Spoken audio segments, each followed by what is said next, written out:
बिस्मिल्लाहिर्रहमानिर्रहीम। अस्सलाम वालेकुम नाज़रीन। आज कल हम बात करेंगे जो स्पेशल ट्रांसमिशन है कश्मीर का जो इलेक्शन होने जा रहा है 2021 में। आल दो अभी तक कोरोना की जो तीसरी लहर है वो कहीं ना कहीं हमें रुकावट नज़र आ रही है। 45 जो हल्के हैं कश्मीर के, वहाँ पर टिकट की तकसीम हम अगर देखें तो मुख्तलिफ़ पोलिटिकल पार्टीज़ के इस वक्त मुख्तलिफ़ मराहल में मौजूद हैं। मुस्लिम लीग नून, पीपल्स पार्टी, मुस्लिम कॉन्फ्रेंस ने भी अपना शुरू कर दिया है, उसकी स्क्रूटनी शुरू कर दी है। तहरीक इंसाफ ने इंटरव्यूज़ तक कर लिए हैं और कहा जा रहा है ईद के बाद जो है वो मामला होगा। आज हम बात करेंगे जो कोटली के 6 हल्के हैं और वहाँ पर तहरीक इंसाफ के 48 उम्मीदवार हैं। टिकट की दौड़ में वो शामिल हैं पीटीआई के, और वो इंटरव्यू दे चुके हैं, उनका फ़ैसला होने वाला है। इसी तरह मुस्लिम लीग नून, मुस्लिम कॉन्फ्रेंस और पीपल्स पार्टी और दीगर अगर आज़ाद कोई हैसियत में लोग आना चाहते हैं वो कौन लोग हैं और क्या मामला है। और साथ साथ फिर हम बाद में हम आपको शेयर भी करेंगे कि हर हल्के में वोट बैंक कितना है, male vote bank, female vote bank, या टर्न आउट कितना हो सकता है। क्योंकि लॉकडाउन के बाद हमें ये सूरत नज़र आ रही है कि इलेक्शन में अगर हम गिलगित की बात करें तो वहाँ टर्न आउट बड़ा अच्छा रहा है, क्योंकि लॉकडाउन में लोग अपने एरिया में वापस आते हैं और कश्मीर में भी ऐसा नज़र आ रहा है। अब देखना यह है कि क्या होगा।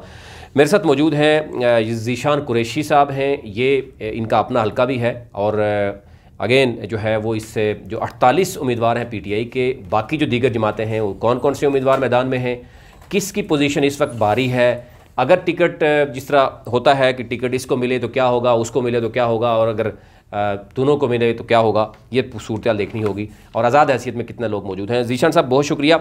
यहाँ पर 6 हल्के हैं जैसे कि आप डिटेल में, राजमहल है, नकियाल है, कोटली शहर है, सेंसा है, चड़ोई और खोईरटा।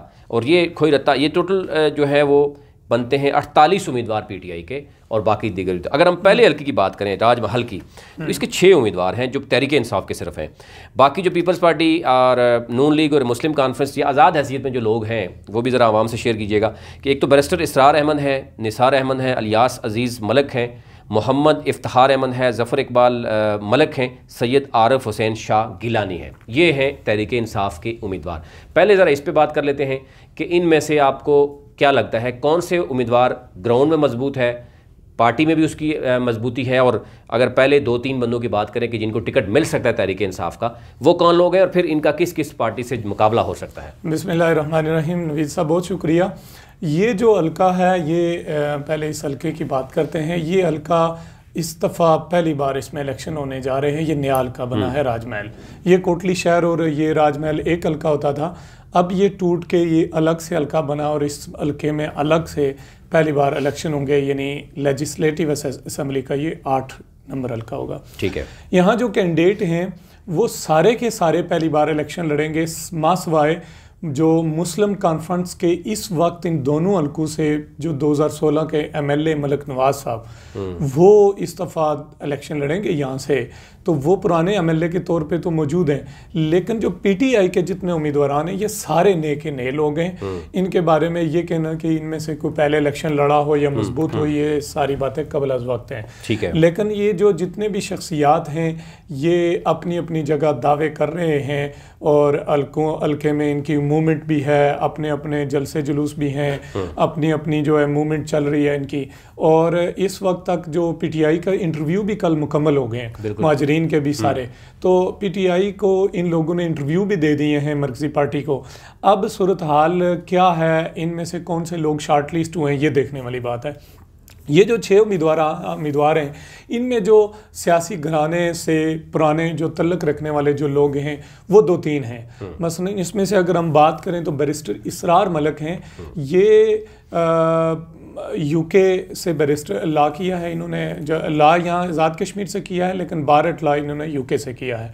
और इनकी और बैरिस्टर सुल्तान साहब की एक ही यूनिवर्सिटी है जहाँ से इन्होंने बारट लॉ किया है। और ये वो उस सियासी घराने से तल्लक रखते हैं जो इस वक्त जो मौजूदा एमएलए हैं मलिक नवाज साहब मुसक्कफ़स के, उनको हल्का से जतवाना, यानी इनकी जो यूनियन कौंसिल है वो टींडा है, टींडा कला, वह उस यूनियन कौंसिल से जितवाना या हल्के में राजमहल में असर रसूख, इनके घराने का असर रसूख है। इनके वालिद साहब पुराने सियासी जो खड़पेंच कह सकते हैं वो हैं, और भरपूर इनका जो है ना हल्के में का जो बरादरी वाइज भी और इलाका वाइज भी अच्छा काम है। एक तो ये है, दूसरा ये जो मुस्लिम लीग नून के जो साबका उम्मीदवार थे मलक यूसुफ, ये मलक यूसुफ के करीबी रिश्तेदार भी हैं, और यानी इस लिहाज से इनका सियासी बैकग्राउंड भी मौजूद है और सियासी लिहाज से ये एक अच्छे सियासी कारकुन भी है। बरादरी और बाकी चीज़ें आप समझते हैं कि मैं उस तरफ आता हूँ। ये इंग्लैंड में अच्छे खासे बिजनेसमैन थे, वहाँ से बिजनेस छोड़ के 2-3 साल पहले ये आए हैं, यहाँ लॉन्च हुए हैं, बाकायदा PTI के प्लेटफॉर्म पे काम किया है, 2-3 अच्छे जलसे भी किए हैं, हल्के में दौड़ धूप भी इनकी अच्छी है, मतलब अच्छा सियासी इनका जो है ना वो बैकग्राउंड के अलावा काम भी मौजूद है। अब अगर आप देखें ना तो इस हल्के में जो अगर बरादरियों का तनासब देखें ना तो इस हल्के में सबसे ज़्यादा जो बरादरी है वो मलक बरादरी है। ठीक है। और मलक बरादरी के बाद बाकी बरादरियों में जो बड़ा मेजॉरिटी है वो है गुजर कबीला।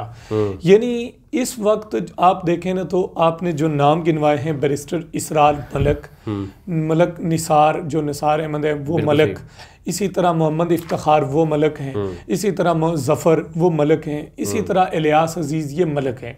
ये सारे जो PTI के टिकट के जो उम्मीदवार हैं वो भी मलक फैमिली से तल्लुक़ रखते हैं। ठीक है। इसी तरह जो यहाँ से MLA हैं इस वक्त वो भी मलक हैं। ठीक है। और जो मुस्लिम लीग नून का पहले इलेक्शन लड़े थे टिकट पे मलक यूसुफ वो भी मलक थे। लिहाजा यहाँ जो पहले दूसरे तीसरे नंबर पे जो भरपूर मुकाबला होना है वो मलक बरादरी में होना है। ठीक है। और अगर PTI का टिकट, मुस्लिम लीग नून का टिकट, मुस्लिम कफस का टिकट मलक बरादरी में रहता है, और अगर पीपल्स पार्टी के वहाँ से गुजर कबीले से 2-3 लोगों ने एप्लीकेशंस दी हुई हैं, तो अगर गुजर कबीले को टिकट मिलता है PTI का, पीपल्स पार्टी का, तो फिर यकीनन वो एक कैंडिडेट होगा बरादरी का और इनको भरपूर मुकाबला देगा और वो निकल भी सकता है। अगर जो ये बाकी लोग हैं, मसलन इफ्तिखार मलक साहब हैं, ये पुराने सियासी कारकुन हैं और इन्होंने पीपल्स पार्टी के प्लेटफॉर्म PIO के प्लेटफॉर्म से बड़ा काम किया है। यानी PIO के प्लेटफॉर्म पे ये बड़े मुतरक रहे हैं मिडिल ईस्ट में। इसमें अगर हम 6 के 6 देखें, 6 कैंडिडेट हैं, बैरिस्टर इसरार अहमद है, निसार अहमद है, बैरिस्टर इसरार को हमने डिस्कस किया, तो मोहम्मद इफ्तिखार, ये सारे लोग जो हैं इसमें आपको अगर टिकट की दौड़ में आप देखें, ग्राउंड में जिसकी पोजीशन बेहतर है और पार्टी में भी, अगर हम इस वक्त इनकी अगर पोजीशन देखें तो नंबर 1 पे कौन मौजूद है, 2 पे या 3 पे कौन मौजूद है इस वक्त? इस वक्त अगर जो पार्टी ने हमारे ज़राए के मुताबिक जो शार्ट लिस्ट किए हैं ना वो 2-3 लोग हैं, लेकिन अगर हम शख्सियात का जायज़ा लेना तो बैरिस्टर इसरार साहब को हम डिस्कस कर चुके हैं कि उनका सियासी बैकग्राउंड, उनका सियासी वर्क। उसके बाद मैं इफ्तिखार मलक साहब की बात कर रहा था कि ये PYO के प्लेटफॉर्म पे जवानों की जो सियासत है यूथ की, उसमें खासा मुतरक नाम रहा है, और इस वक्त भी ये पिछले काफ़ी अरसे से ये हल्के में भाग दौड़ कर रहे हैं और काफ़ी काम किया है। बैरिस्टर इसरार अहमद, मलक इफ्तिखार अहमद और इसके बाद मलक जफ़र और मलक निसार, ये इन 3-4 लोगों का जो है ना वो असल में यहाँ हमने देखना है पार्टी को। ठीक है। पार्टी में जो पसंद और नापसंद के अलावा जो दड़े की सियासत चल रही है ना, बेसिकली कुछ कैंडिडेट्स को वो साथ लेके चल रही है। मसलन एक दड़ा, एक बंदा जो एक लीडर का एक दड़ा है वो एक कैंडिडेट को या 2 को साथ लेके चल रहा है, जो दूसरा दड़ा है वो दूसरे को साथ लेके चल रहा है। इस लिहाज से अगर देखें तो एक मलक निसार है और मलक जफ़र, ये दोनों एक ही फैमिली और एक ही UC से तल्लुक़ रखते हैं। ठीक है। और मलक जफ़र इस लिहाज से हम कह सकते हैं कि पुराने सियासी कारकुन हैं, कि वो मुस्लिम लीग नून के इससे पहले भी टिकट के उम्मीदवार रहे 2016 के। ठीक है। ये हल्के के मुस्लिम लीग नून के सदर भी रहे, फिर वहाँ से मुस्लिम लीग के साथ इख्तलाफ के बाद जो मलक यूसुफ थे उनके साथ इख्तलाफ के बाद ये PTI में शामिल हुए। आज वो मलक यूसुफ भी PTI में शामिल हो गए, वो शहर से उम्मीदवार हैं और ये राजमहल से उम्मीदवार हैं। लिहाजा अभी जो सुनने में आ रहा है कि बैरिस्टर सुल्तान साहब के 2-3 जो लोग हैं करीबी, मसलन मलक इफ्तिखार साहब हैं और उनमें मलक जफ़र साहब भी शामिल हो गए। अब मलक जफ़र साहब जो है ना वो कह सकते हैं कि बैरिस्टर साहब के दड़े के आदमी हैं और किसी न किसी हद तक वो उस दड़े में एक मजबूत पोजीशन बनाए हुए हैं। अच्छा, इसको अगर इस तरह हम देख लें कि 6 कैंडिडेट हैं, उसमें अगर हम ये समझते हैं कि मलक ही कोई कैंडिडेट तहरीक इंसाफ लेके आती है तो बाकी मलक बरादरी उसको सपोर्ट करती है, तो डू यू थिंक कि वो सीट निकाल सकता है? और दूसरी तरफ आप जैसे बता रहे हैं कि पीपल्स पार्टी वहाँ पे अगर गुजर बरादरी को में से किसी को ले आती है, या मुस्लिम लीग नून, ये कॉन्फ्रेंस जो है वो क्या करेगी? अगर मतलब जो इस वक्त उनके एमएलए मौजूद हैं तो डेफिनेटली उन्हीं के पास दोबारा टिकट रहेगा। मुसक्कफ़ का टिकट जो मौजूदा एमएलए हैं मलिक नवाज साहब के पास जाएगा। कौन सी पार्टी मजबूत है वैसे? पार्टी कोई ना कोई तो मजबूत इस वक्त तो वहाँ जो मजबूत तरीन पोजीशन पे है वो है मलिक नवाज साहब, जो इस वक्त एमएलए हैं वहाँ से, और उन्हीं का मुकाबला होगा जिसके साथ भी हुआ, जो भी मुकाबले में आएगा। यहाँ एक बात काबिल जिक्र है कि हो सकता है कि वहाँ से जमात इस्लामी के उम्मीदवार हैं महमूदुल हसन, साबिक उम्मीदवार इलेक्शन लड़ चुके हैं, वो अगर मैदान में उतरे इस हल्के से तो वो एक मजबूत कैंडिडेट के तौर पे सामने आ सकते हैं। फिर इसी तरह जो मलक बरादरी के अलावा जो कैंडिडेट हैं वो हैं पीर आरिफ शाह साहब। पनाग शरीफ एक बड़ी गद्दी है, आज़ाद कश्मीर में एक बड़ा नाम है, और वहाँ से तल्लक रखते हैं, उसके सजादा नशीन है, और ये पीटीआई के जो मजहबी को विंग है उसके कोदेदार भी हैं। तो वो अगर आते हैं तो उनका अपने वोट बैंक, मतलब उसके अलावा अपनी बरादरी के अलावा उनका एक हल्का असर होता है, जो पीर और मजहबी वो जो मुतकदीन फॉलोअर्स होते हैं जो, तो वो लोग जो उनका भी एक खासा नाम है, और उन्होंने इलेक्शन के लिए दरख्वास्त दी है। यहाँ एक मलक निसार और इलियास अजीज़, ये दोनों भी नौजवान हैं, बड़ा नाम है, यानी जवानों में, यूथ में खासे मुतरक हैं, और खासा काम काज इन्होंने हल्के में किया, अपने अपने जलसे अच्छे कराए, इन्होंने बैरिस्टर सुल्तान साहब को बुलाया। अब ये लोग भी एक्टिव हैं।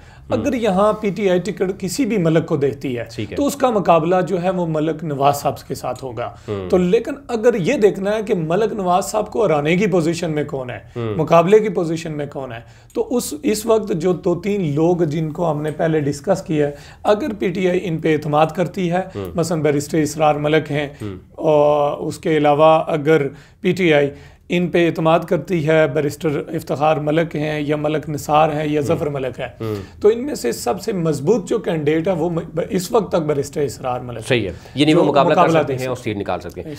नेक्स्ट चलते हैं जी, LA9 है और नकियाल है। अब इसमें भी 6 कैंडिडेट हैं जो तहरीक इंसाफ के हवाले से हैं, और बाकी जो दीगर पॉलिटिकल पार्टीज़ हैं उस हवाले से भी देखते हैं कि कौन सा उम्मीदवार उनका मुकाबला कर सकता है। कुछ रीजन्स या कुछ एरियाज़ ऐसे हैं जहाँ बरादरी बड़ी मजबूत हैं, और साथ कोई ना कोई पॉलिटिकल पार्टी भी वहाँ वोट बैंक अपना रखती है पहले से, क्योंकि तहरीक इंसाफ पहली बार अगर बनाएगी, हुकूमत बनाएगी कश्मीर में, इससे पहले तो उनकी हुकूमत नहीं थी, तो इसलिए फ़र्स्ट टाइम ही हम देख रहे हैं कि बहुत से नए चेहरे भी सामने आ रहे हैं। अब वो इलेक्टिबल सियासत की तरफ आवाम क्या जाएगी, बरादरी क्या देखेगी, ये बहुत से तजर्बात पहली दफ़ा होंगे, शायद इलेक्शन के बाद ये कुछ डिसाइड हो सके।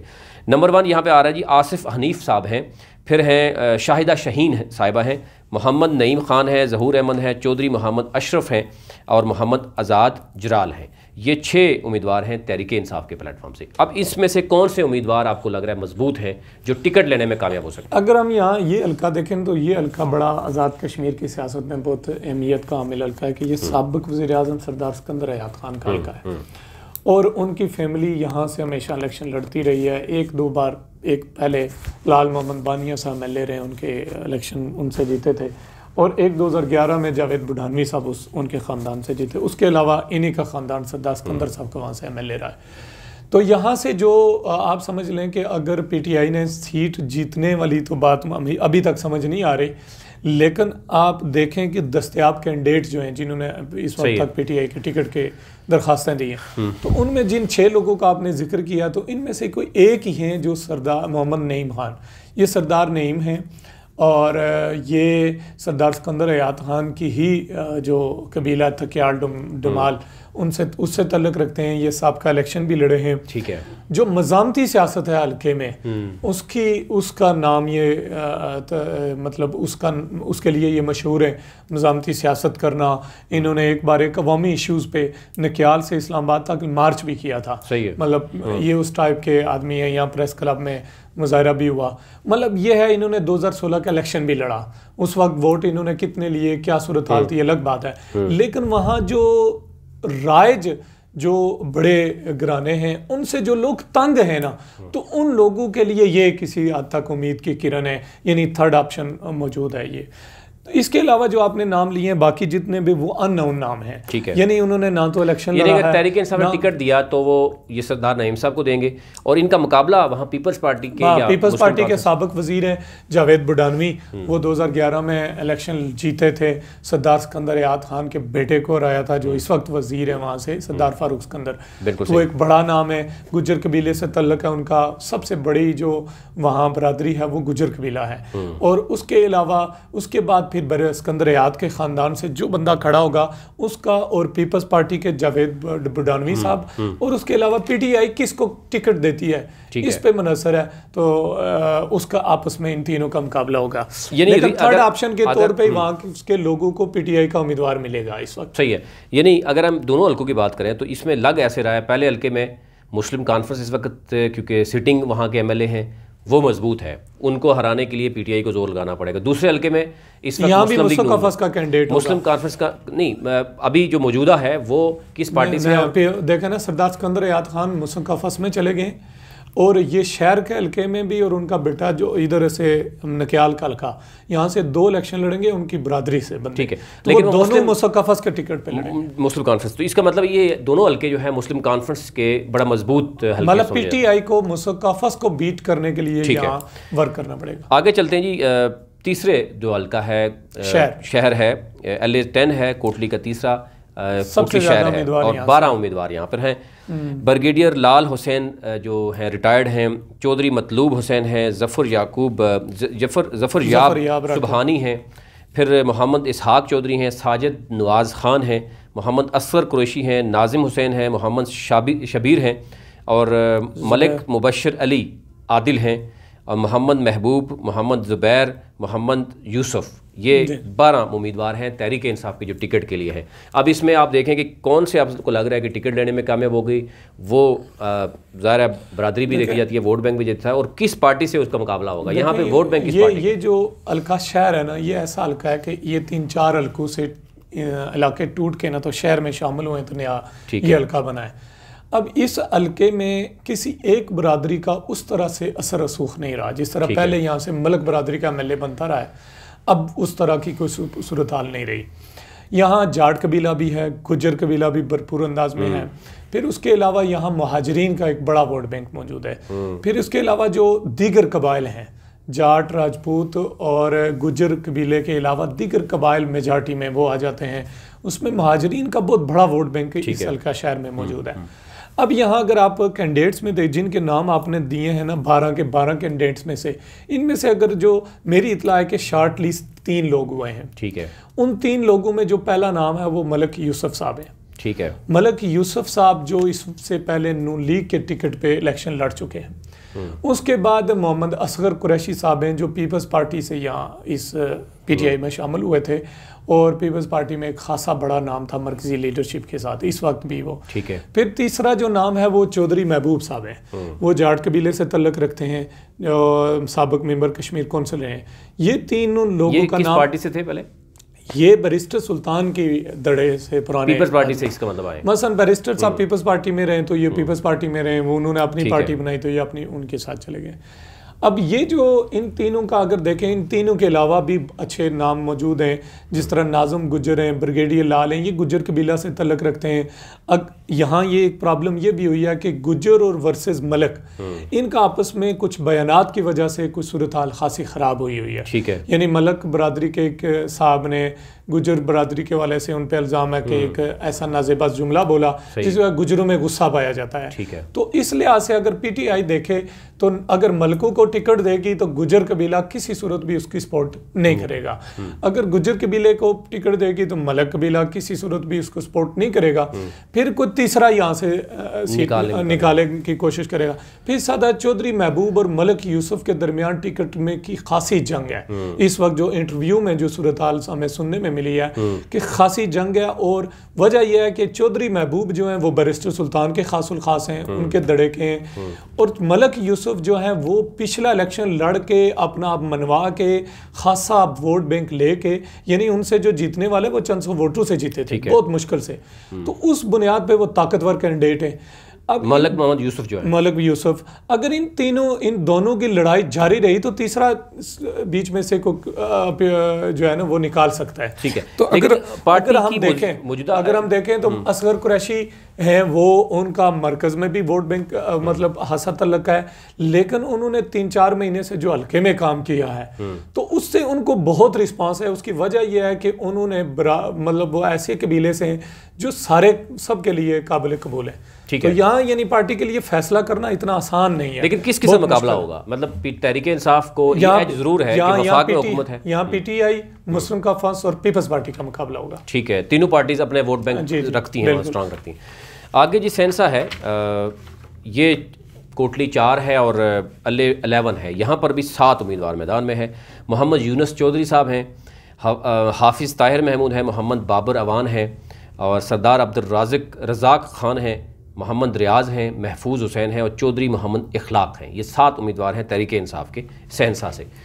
इसमें आपको क्या लग रहा है कौन टिकट लेने में कामयाब हो सकता है? पार्टी कौन सी है जिसकी? अच्छा, ये है कि ये जो सेंसा है ये ज़िला कोटली का सबसे आसान हल्का है पीटीआई के लिए भी और वैसे तज्जिए के लिए भी।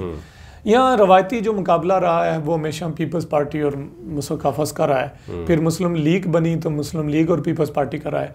पिछले इलेक्शन में एक तीसरे ऑप्शन ने आके यहाँ तब्दीली लेके आए, वो हैं चौधरी इखलाक, जो पीटीआई के टिकट के उम्मीदवार भी हैं इस वक्त। आपने पढ़े चौधरी इखलाक और राजा नसीर जो इस वक्त वहाँ से एमएलए हैं, इनका आपस में मुकाबला हुआ था और चंद थोड़े से मार्जिन से चौधरी इखलाक इलेक्शन हार गए थे। पहला इलेक्शन था लेकिन भरपूर इन्होंने कंपटीशन किया और भरपूर मुकाबले के बाद ये चंद वोटों से आ रहे। टिकट इनको मिल सकता है? ज़रा ये इस वक्त सबसे मजबूत कैंडिडेट हैं ये। ठीक है, यानी मजबूत इस लिहाज से हैं कि इन्होंने साबका इलेक्शन भी लड़ा है और 1000 वोटों से आ रहे हैं टोटल। ठीक है, और एमएलए जो मौजूदा एमएलए उनके लिए ये इंतहाई मुश्किल तरीन कैंडिडेट है इनको फेस करना। इसके अलावा जो 2 कैंडिडेट आपने नाम लिए हैं ये सारे बिल्कुल न्यू हैं सवाए महमूद रियाज साहब के। ये ओवरसीज़ की सीट पे मुस्लिम कॉन्फ्रेंस के 2006 से 2011 तक एमएलए रहे हैं। ठीक है, मुस्लिम कॉन्फ्रेंस ने इनको टिकट दिया था ओवरसीज़ की सीट पे, तो ये एमएलए बने थे, वज़ीर इत्तलात भी रहे आज़ाद कश्मीर के। तो ये ओवरसीज़ की जो सीट है यानी हल्का जाती बुनियाद पे नहीं, ये ओवरसीज़ की सीट पे बने थे। तो अब इन्होंने टिकट के लिए पीटीआई में शामिल हुए और वहाँ से दरख्वास्त दिया है, लेकिन इस वक्त चौधरी इखलाक के मुकाबले में कोई वहाँ उस तरह को मजबूत कैंडिडेट नहीं है।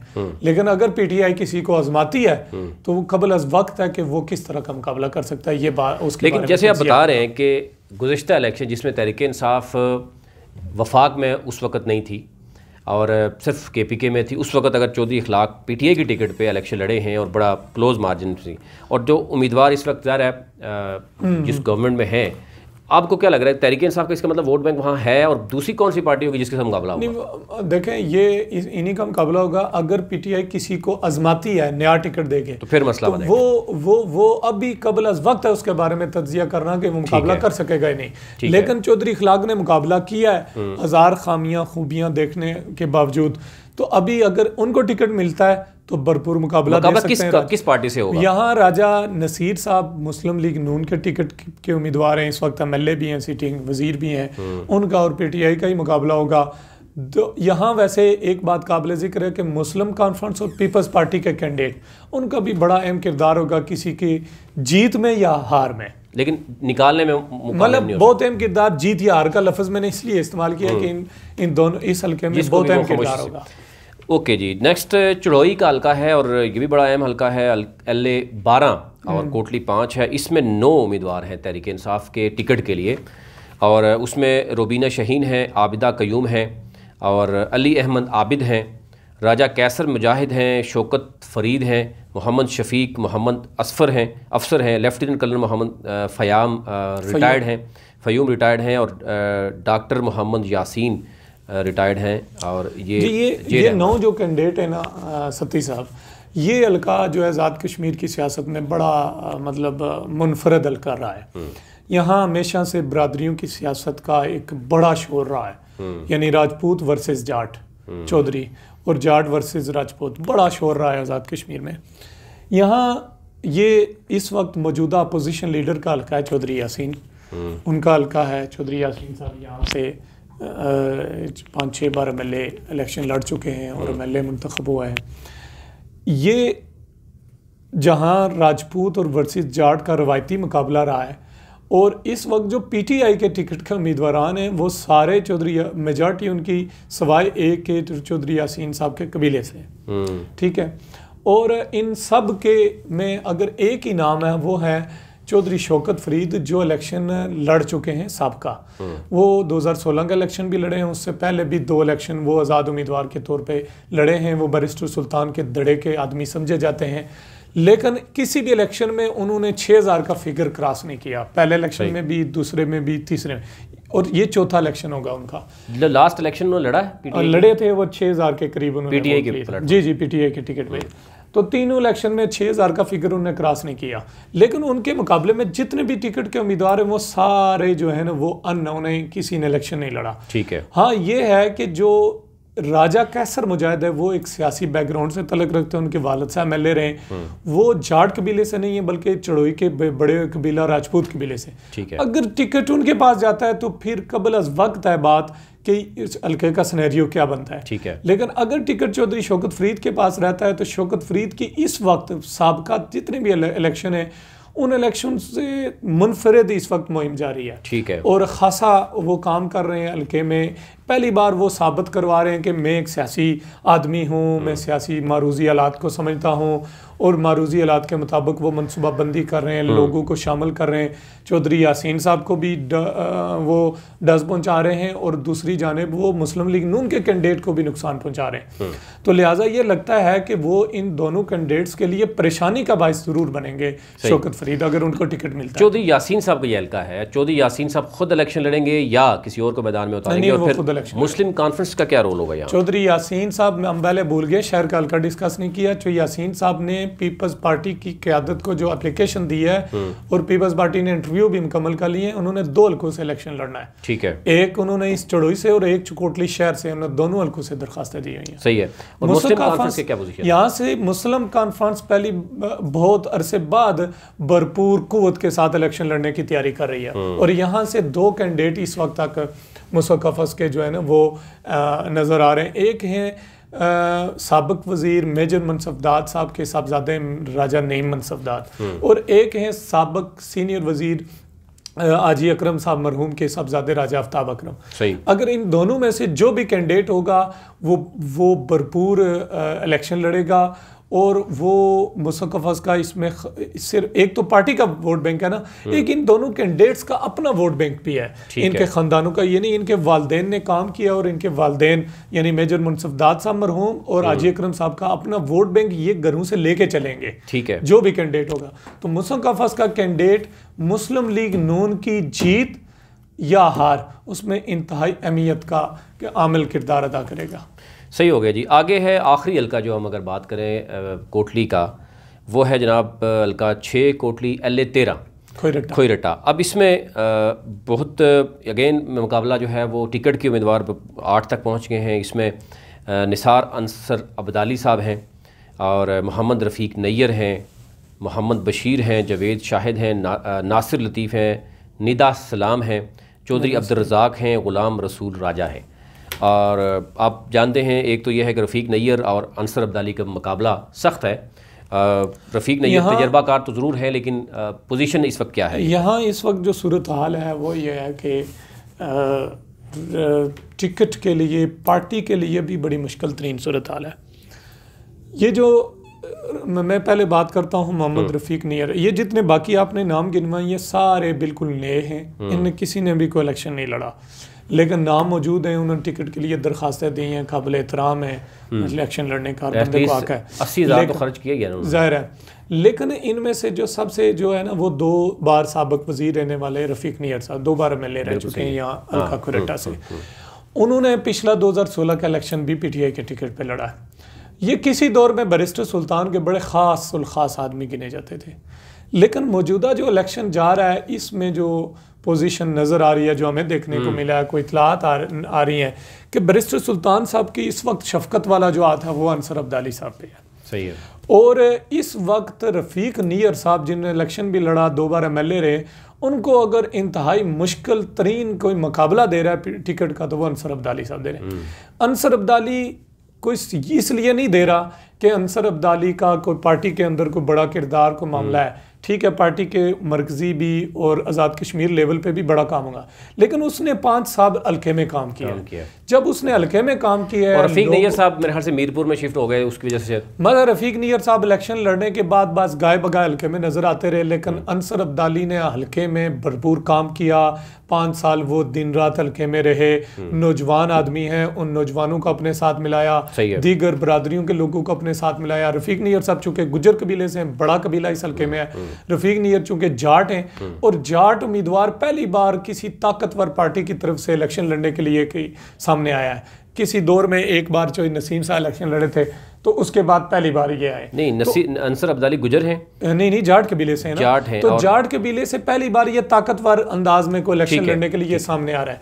यहाँ से एक जाट कबीले के चौधरी हबीबुर रहमान वफाकी साहब हैं जो जमात इस्लामी के उम्मीदवार हैं। इसी तरह राजपूत कबीले से राजा निसार साहब है जो सीटिंग MLA हैं। लेकिन अंसर अब्दाली भरपूर काम करने की वजह से, दीगर कबाइल को साथ मिलाने की वजह से, पार्टी के लिए भरपूर मुतहर्रिक रहने की वजह से इस वक्त ऐसा उम्मीदवार बन चुका है कि पार्टी को उसको भी इग्नोर करना मुश्किल हो गया है। लेकिन इस वक्त इतलात ये भी हैं कि उनको टिकट के लिए ये फेवरेट तरीन है। लेकिन यहाँ ये देखा जाए कि रफीक नैयर और अंसर अब्दाली का आपस में भरपूर जंग है टिकट के लिए, तो कहीं को तीसरा बंदा मसलन नासिर लतीफ़ है, वो भी कैंडिडेट हैं और नौजवान उम्मीदवार है, नौजवान उसके साथ बड़े हैं, वो गुजर कबीले से तल्लक रखते हैं। तो यहाँ जो 2-3-4 इलेक्शन पिछले जो 5-6 इलेक्शन यहाँ या राजपूत MLA बनता रहा या गुजर कबीले का बनता ठीक है। तो गुजर कबीले को भी इग्नोर नहीं किया जा सकता। अगर रफीक नैयर और अंसर अब्दाली की जंग रही तो पार्टी को कोई तीसरे बंदे के लिए फैसला ना करना पड़ जाए। अब इसलिए बड़ी सूरत हाल यहाँ खासी जो है ना ख़राब सूरत हाल है पार्टी के लिए, PTI के लिए, कि अगर टिकटों की जंग रही तो अगर टिकट किसी एक को मिलेगा तो क्या टिकट लेने के बाद पार्टी इस पोजीशन में होगी कि मुखालिफ जो पार्टी टिकट का उम्मीदवार था उसका मुकाबला कर सके। एक तो ये देखना होगा कि जो चीज़ें नज़र आ रही हैं कि मोहम्मद जो रफ़ीक नैयर हैं, ज़रा 2 दफ़ा वो MLA रहे हैं, उनके हवाले से कि वो वीक इसलिए हुए हैं शायद कि वो अपना हल्के में वो टाइम नहीं दे सके, और फिर उनके हवाले से ये भी बात हो रही है कि जनाब जब भी उनसे कोई मिलने जाता था वो अंदर से जो है वो ख़ुद किसी को कह देते थे कि वो ख़ुद मौजूद नहीं है। और इस 5 सालों में जो आपने बताया कि वो अब्दाली साहब ने बड़ा टाइम दिया, ये जो बात आपने बताई है ना, ये बैरिस्टर सुल्तान साहब के करीबी 2-4 जो कैंडिडेट इस वक्त भी मौजूद हैं, शफकत वाला हाथ है बैरिस्टर साहब का, ये उनके बारे में बड़ी मशहूर है। ठीक है। और वो बड़े मतलब इस लिहाज से बड़े मतलब आप रास्तबाज गिने जाते हैं कि वो गुफ्तगू में, मैं उस तरह नहीं कहता, लेकिन वो मतलब उनके बारे में ये बात मशहूर है कि वो माशाल्लाह बहुत सच्चे हैं। सही है। तो इस लिहाज से अगर आप देखें तो ये बातें सियासत में हमेशा नुकसान पहुंचाती हैं। तो ये जो मौका है, इस मौके पे बहुत से लोग इस तरह की चीज़ें डिस्कस करते हैं। बिल्कुल। अच्छा, आगे चलते हैं जी। इनकलाबी साहब बहुत बड़ा नाम था पीपल्स पार्टी का, और हमने देखा कि उनके जाने के बाद उनका जो साहबजादा है वो इस वक्त मैदान में है, वलीद इनकलाबी। उस हवाले से आप क्या समझते हैं कि क्या पीपल्स पार्टी या उस हल्के की आवाम बड़ा सरप्राइज़ दे सकते हैं इस हवाले से? बिल्कुल। इस वक्त जो वहाँ से MLA हैं राजा निसार साहब, वो राजपूत कबीले से अकेले उम्मीदवार थे। पिछली बार तो वो इलेक्शन जीत गए थे, लेकिन वो आसानी से नहीं जीते थे, बड़ी मुश्किल से जीते थे। लेकिन इस वक्त सूरत हाल ये है कि वहाँ से मुस्तफ़ा कफ़स का कैंडिडेट भी होगा और गालिब अमकान है वो राजपूत कबीले का ही होगा। दूसरा ये है कि अगर PTI का टिकट जाट कबीले में जाता है तो गुजर कबीले से वलीद इनकलाबी अकेला उम्मीदवार होगा। अगर गुजर कबीले में ही रहता, रफीक नैयर साहब के पास ही रहता है, तब भी गुजर कबीले के अलावा वलीद इनकलाबी जो मेरी दानिस्ता है सियासी, उसमें तमाम हल्का खुरटा के तमाम कबाइल के लिए मकबूल तरीन उम्मीदवार वो वलीद इनकलाबी रहेगा। ठीक है। और अगर उसको कोई टिकट तो पीपल्स पार्टी का ज़ाहिर मिलेगा, लेकिन हमदर्दी का वोट उसको हर घर से मिलेगा। सही है। तो अगर हमदर्दी का वोट भी होगा, उसके साथ पार्टी का वोट भी होगा, बरादरी और बाकी चीज़ें भी मैटर करती हैं, तो मैं समझता हूँ कि वो आज़ाद कश्मीर ही नहीं, ज़िला कोट का वाहिद वो शायद नौजवान कैंडिडेट होगा को अपसेट कर सकता है। सही है। लेकिन अगर रफ़ीक नैयर इधर से टिकट लेते हैं तो फिर आपको लगता है कि डिवाइड होगा और फिर कोई तीसरी ताकत भी वहाँ फिर भी वलीद को कमज़ोर कैंडिडेट नहीं रहेगा। सही है, वलीद मजबूत ये यहाँ पे ये लग रहा है कि ये बड़ा सख्त मुकाबला होगा इसके दरमियान, और टिकट डिपेंड करता है कि क्या है। और अगर का टिकट बहुत अब्दाली साहब टिकट उठाते हैं तो फिर क्या होगा कि वो देखें ना, अपसेट की जो बात मैंने वलीद के लिए की है वो अंसर अब्दाली साहब के लिए भी है। ठीक है कि वो नए कैंडिडेट हैं, 5 साल हल्के में रहे हैं, उन्होंने काम किया है, वो यहाँ दीगर कबाइल बड़े मैटर करते हैं जीत और हार में, उनको साथ अगर मिला लेते हैं फिर वफाकी हुकूमत तो अपसेट करना उनके लिए भी मुश्किल नहीं है। लेकिन ये आने वाले 1-1.5 महीने में हमें मजीद वाज़ेह हो जाएगा। बिल्कुल ठीक है नाज़रीन, आज आपके सामने रखा है, पहले हमने मीरपुर के जो हलके थे वो आपके सामने रखे 4, फिर उसके बाद बिम्बर के, फिर कोटली के, ये 13 हलके आपके सामने रखे हैं, एक पूरा डिवीज़न है। आगे हम जो रावलाकोट बाग की सूरत भी रखेंगे आपके साथ, जो मुजफ्फराबाद डिवीज़न है वो भी आपके सामने रखेंगे। उसमें हम अगर देखें तो बाग के जो हलके हैं वो भी पर हम देखें वहाँ पर भी सख्त मुकाबला है। फिर इसी तरह मुजफ्फराबाद से नीलम तक भी बड़े चीज़ें सामने आई हैं। तो ये सारी चीज़ें हम आपके सामने रखेंगे, और इसके साथ साथ दीगर जो पॉलिटिकल पार्टीज़ हैं बाकी उनकी भी जो फाइनल होने जा रहे हैं कैंडिडेट, तो उसके बाद ज़रा क्लियर पिक्चर आपके सामने रखेंगे, वोट बैंक भी आपके सामने रखेंगे, टर्न आउट भी सामने रखेंगे कि किस तरीके से आप ये देख सकें। इस तमाम तर जो इलेक्शन स्पेशल ट्रांसमिशन है इसके साथ जुड़े रहने के लिए आप चैनल को ज़रूर सब्सक्राइब कीजिए और बेल आइकन पर ज़रूर क्लिक कीजिए ताकि हर नई आने वाली वीडियो जो है वो आप तक पहुँच सके। बहुत शुक्रिया।